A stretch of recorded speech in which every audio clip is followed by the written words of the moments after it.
So, Steve, yes, you're right. We are academics. We do tend to be hard on each other, but it's for a good cause. It's in the interest of good science and making sure that things we publish is what you folks out in the practice world can rely on. So, in the interest of on the note of good science. Most of the work I've done is experimental. I haven't done much of archival research, but I've sat in on enough of these archival presentations where the question comes up, the whole endogeneity issue, right? And that is there a correlated omitted variable? So your general conclusion is, CRM implementations improve firm performance. And if you go to that table 1, there were several implementations right after 2001. So you had more in those years, right? So what else happened around then? That it was 99, 2000. That was the banner years for ERP implementations, right? So there were probably many ERP implementations in those earlier years. So there's not going to be an easy way to get at this, but it's, in addition to these CRM implementations, did we also have firms optimizing their ERP systems?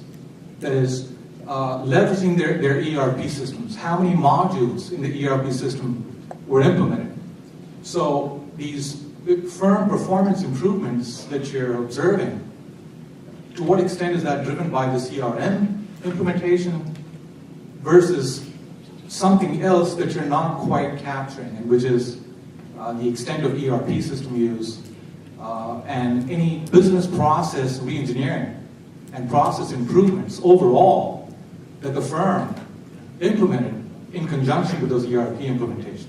So not quite sure how you can get at that, but that was my thought on the classic correlated omitted variable problem in this kind of research. I don't do anything about it now, but I need to try something, and I will. I think it's a really good point. So, Jacob, I have 2 questions. One is the interpretation of the results. I noticed you didn't talk much about the main effects for CRM. You looked at the after effect. And I think something you're seeing is something we've seen in other places of the IT business value literature, and that is, if you look at your data, it looks like CRM is for losers, in the sense where the implemented CRM have, they have more sales, but they have worse gross margin, they have higher doubtful accounts, and they have higher SG&A. Those firms, and then once they implement it, then they get better. So it might be, from a storytelling point of view, the story is they're implementing CRM to help, they see that they're behind the curve, and they're doing this to catch up to the rest. But you don't tell that story. And then a question is, we've established that IT spending in general, right, affects performance. So I wonder if CRM makes a difference, or if this is just capturing that effect. So I'm guessing, you have a relatively small sample. I don't mean that's bad, it is what it is. And I wonder if you could get the IT spending data for that, if these would be information week 500 firms. Put that in as a control and see if CRM is making a difference relative to IT spend or not. So that's just something to think about. So just throwing in the IT spending as a control variable in the model I have now. Yes. Yeah, I think I can do that for at least a chunk of the sample for sure. Yeah, that's a good idea. And also, IT strategy role function, because as Uday suggests, IT intensity or the IT strategy function information, down information. Right. And on that Jihad, could you please speak into the microphone? Maybe just follow up the Uday's question. One of the omitted variable can be IT strategy functions, automation, information up and down, and transformation. You can control for that one. In addition to that, might be IT intensity. possibly. Because if he's going to merge information with 500 data within the current data set, probably your data is going to be smaller than what you have. So that's the reason maybe IT intensity or IT strategy role function can be added. So you don't need to, reduce the current sample. And did you actually focus on the CRM only, or did you take a look at the ECRM? Just the CRM. So my guess is after 2007, there is more announcement for the ECRM. Maybe you can easily boost your sample size. So you can answer your Jones and other people's concern. You can mitigate it. Okay, go ahead. Hi, I guess to me a lot of it is on how successful the implementation was, and really did we meet the ROIs or the expected savings or benefits that were forecasted in the business case originally. And I guess my question is, shouldn't there have been more emphasis on that in the study? Because I think that's what you really want to find out is, did we actually increase, did we meet the expectations that were in the project before? And I guess my other question is for Steve, if he has any lessons learned, because I kind of like what you said there, that you work on how much you would lose as being the revenue. Like, I mean, as part of sort of a success factor, and if you have any more light to shed on that, I guess. With regard to the customer retention aspects, is that what you're talking about? I think one thing I've found that challenge, the biggest challenge, is trying to measure what that retention looks like, and the business decisions in front of an investment is being very difficult because you know already in advance. It's challenging to measure how successful something was based on retention. Did this customer stay with us because of this, or they just stayed because they did? And so to make a ROI calculation for financial modeling up front is very difficult. And so that's why I get very, very reflective on the human factors of these things, because the gains made for the engagement of employees, and sometimes the change of positions, realignment of skills, and sometimes, bluntly put, people leaving the organization are all possibly good factors coming through. You'd rather have 3 people fully engaged than 5 people half engaged. So.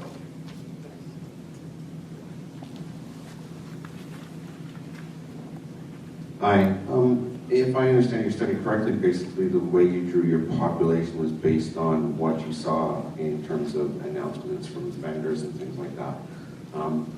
Regardless of what the software package is, I think one of the big factors is vendors are much more likely to trumpet new contracts, new customers, and things like that when their software is new, when they're trying to build the business, when they're trying to get the early adopters.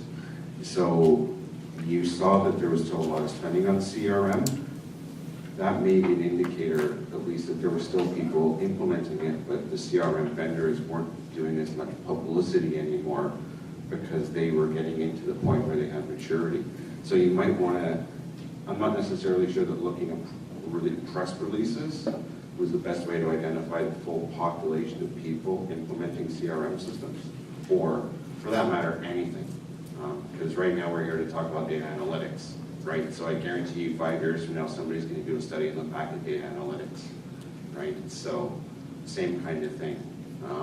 Software vendors love trumpeting their success when they're trying to get the early adopters on, but when it becomes a mainstream thing that everybody wants to do, they don't need to market it as much, and they don't need to put as much publicity into it.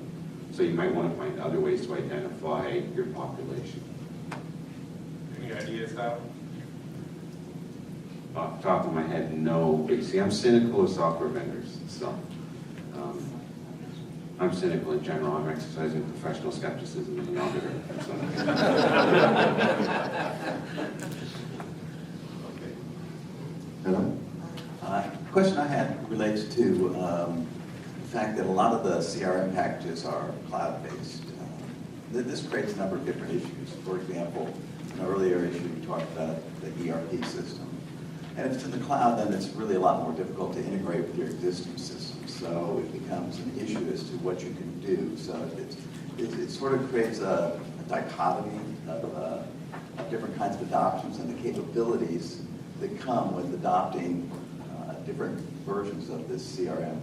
So it seems to me as though, I don't know to what extent you've accounted for that. This may be the e-CRM that you were talking about earlier. But it just seems as though something would need to address that, of course, because the investment of something in the cloud is a whole lot different than if it's software that I'm putting on as part of my SAP package, or if I've got Oracle and I'm integrating my CRM from Oracle into that, or whatever. So it seems to me as though that cloud issue and some of the things that come along with that, such as integration, would be interesting to talk about and think about. Right. I have the actual announcement, so I might be able to go and look and see if I can identify some that are cloud-based, some that are not, and then compare the two.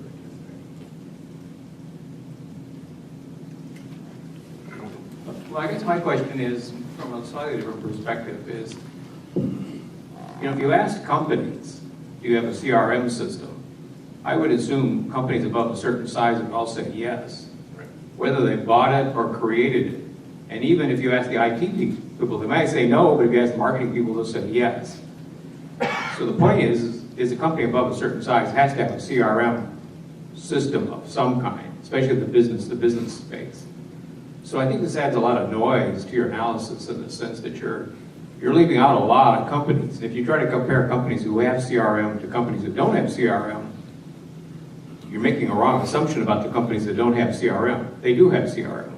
They just don't have the modules that you think of, but they still meet the Wikipedia definition of CRM.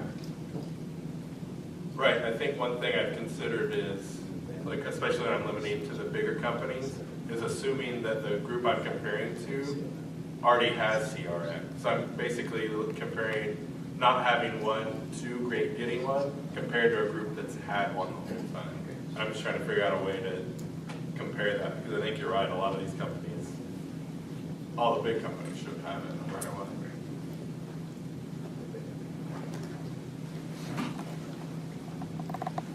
I mean, I get the relationship, the correlation issue. I just find a bit of a causality problem. And I think the point you made about, potentially missing variables is right on.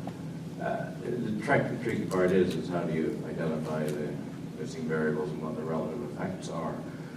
But it struck me that, CRM adoption is a fairly high-level strategic decision for a corporation to make. And so if you're looking for something that might be a relevant variable that would be fairly easy to, I think, identify, would be to see if in those companies where the CRM decision was made, was there also a contemporaneous change in leadership at a sales, marketing, or even a higher level executive position that conceivably could have driven several other changes contemporaneously.